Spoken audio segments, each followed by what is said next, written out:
Pemirsa, Kejaksaan Agung menetapkan Nadiem Makarim sebagai tersangka dalam kasus pengadaan laptop berbasis Chromebook. Ya, Nadiem langsung ditahan selama 20 hari ke depan.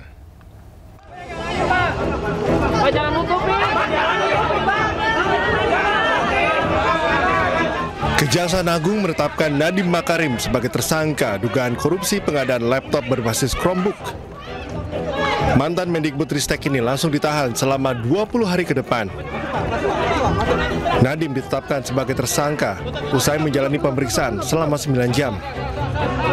Penetapan ini usai Kejagung menemukan alat bukti yang cukup.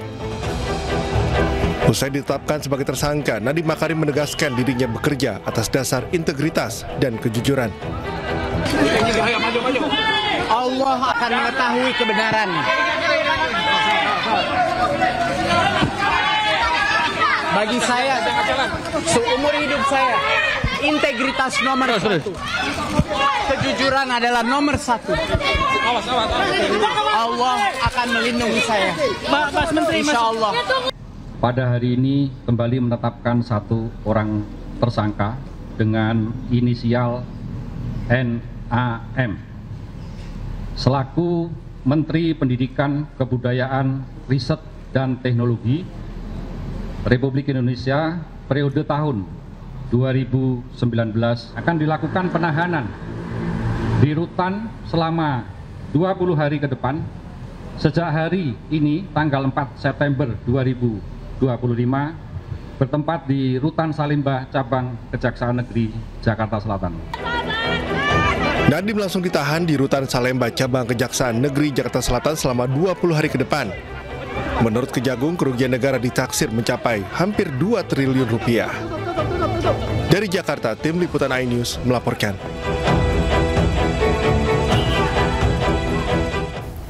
Ya, tidak hanya terseret dalam kasus dugaan korupsi pengadaan laptop Chromebook yang disidik Kejaksaan Agung, mantan Mendikbudristek Nadiem Makarim juga menjadi saksi terkait kasus pengadaan Google Cloud yang disidiki KPK. Nama Nadiem Makarim terseret dalam dugaan korupsi pengadaan laptop di Kemendikbudristek saat ia menjabat sebagai Menteri periode 2019 hingga 2022. Kejaksaan Agung juga mencegah Nadiem ke luar negeri selama 6 bulan sejak 19 Juni 2025. Kejaksaan Agung juga menggeledah kantor Gotoh. Kantor yang didirikan oleh Nadiem itu digeledah untuk menemukan informasi terkait kasus yang menjerat Nadiem. Jejak Nadiem Makarim dalam kasus ini sebelumnya tercium sejak Kejagung memeriksa 3 orang mantan staf khususnya. 3 staf khusus Nadiem yang diperiksa yaitu Fiona Handayani, Ibrahim Arif, dan Juristan. Kerugian negara akibat kasus pengadaan laptop ini mencapai 9,9 triliun rupiah. Tidak hanya dalam kasus dugaan korupsi pengadaan laptop yang disidik Kejaksaan Agung, Nadiem Makarim juga menjadi saksi terkait pengadaan Google Cloud di Kemendikbudristek yang diselidiki KPK. Dalam kasus ini, Nadiem pun telah diperiksa pada 7 Agustus lalu. Juru bicara KPK Budi Prasetyo menyebut kasus terjadi saat COVID-19 lalu. Tim Liputan iNews melaporkan. Bisa Presiden Republik Indonesia Prabowo Subianto menghadiri peringatan Maulid Nabi Muhammad yang dihelat di Masjid Istiqlal, Jakarta.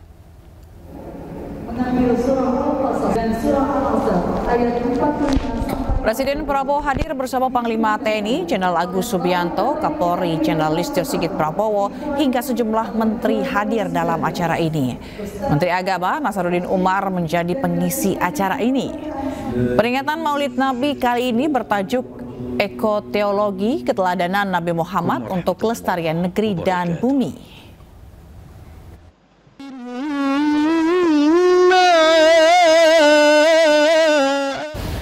Ya, pemirsa, libur panjang peringatan Maulid Nabi, warga meramaikan sejumlah tempat wisata. Dan kita akan bergabung dengan rekan Syahreza Zanski yang ada di Taman Marga Satwa Ragunan, Jakarta. Ya, selamat siang Syahreza. Seperti apa keramaian warga yang berlibur di sana? Ya, betul sekali Togi, Zila, dan juga pemirsa di Taman Marga Satwa Ragunan ini begitu ramai ya. Bahkan sejak pukul 8 pagi waktu Indonesia Barat sudah mulai dipenuhi oleh berbagai kalangan, baik itu kalangan keluarga ataupun remaja. Saya akan bergeser sedikit bersama juru kamera Leman tentunya. Seperti inilah situasinya, saya ada di suatu kandang yang satwanya adalah gajah Sumatera. Ini begitu ramai sekali pemirsa, ada banyak anak-anak yang digendong oleh ibunya dan juga oleh ayahnya yang diberi petunjuk soal ini satwa apa dan lain sebagainya begitu. Dan tidak hanya soal satwa gajah, ada berbagai satwa lain seperti jerapah dan juga pelikan dan lain sebagainya. Namun kita ingin berbincang sedikit ya dengan salah satu pemirsa yang ada di sini tentunya untuk bisa mengetahui kenapa memilih liburan di Ragunan dibanding ke tempat wisata lain. Selamat siang Bapak, izin Bapak bisa berbicara sebentar soal liburan pada kali ini dengan Bapak siapa sebelumnya? Rusli. Oke, Pak Rusli sama siapa kemari? Sama anak, sama istri lagi di keliling. Oke, sama anak ya Pak Rusli, ini kan sudah masuk ke akhir pekan panjang. Ya. Ada banyak tempat wisata tentunya di Jakarta, tapi kenapa milih di Taman Wisata Ragunan ini? Wisatanya kan rindang ya, kemudian rame dan juga kan anak-anak suka lihat binatang-binatang itu sih. Dan murah yang pasti. Artinya memang ini bisa tepat untuk sarana edukatif tentunya ya Pak ya? Betul, ya anak-anak seneng banget ini lihat gajah, lihat jerapah gitu. Oke, Pak Rusli, terima kasih Pak Rusli atas waktunya. Selamat jalan-jalan kembali tentunya bersama anaknya ya. Oke, Togi, Zila, dan juga pemirsa, itulah tadi memang seru sekali bisa melihat berbagai satwa, tidak hanya gajah juga, dan penting sekali ini dengan hanya Rp4.000 untuk masuk bisa terhibur tentunya dan juga bersuah foto dan juga berinteraksi dengan hewan tentunya dan bisa memperkenalkan anak terhadap ragam satwa yang ada di kawasan Ragunan. Kembali ke Anda, Togi dan Zila. Baik, terima kasih Syahreza atas laporan Anda langsung dari Taman Marga Satwa Ragunan. Selamat bertugas kembali. Bisa libur panjang, ribuan kendaraan terjebak macet menuju jalur wisata Puncak Cisarua Bogor. Dan polisi masih memberlakukan sistem satu arah dari Jakarta menuju Puncak Bogor ya. Nah, ini informasi selengkapnya akan disampaikan oleh rekan Wildan Hidayat dari kawasan Gadok. Selamat siang ini Wildan, seperti apa kepadatan lalu lintas di sana? Baik, Bila dan juga Sobi, kita pemirsa di rumah untuk ketahui bahwa pada ini arus lalu lintas dari kawasan wisata Puncak, terutama dari arah Jakarta menuju ke arah Puncak, terlihat di layar kaca Anda bahwa saat ini ribuan kendaraan yang dari arah Jakarta menuju ke Puncak di Simpang Gadok ini terjadi kemacetan yang cukup panjang. Kemacetan ini terjadi di sekitar Simpang Gadok.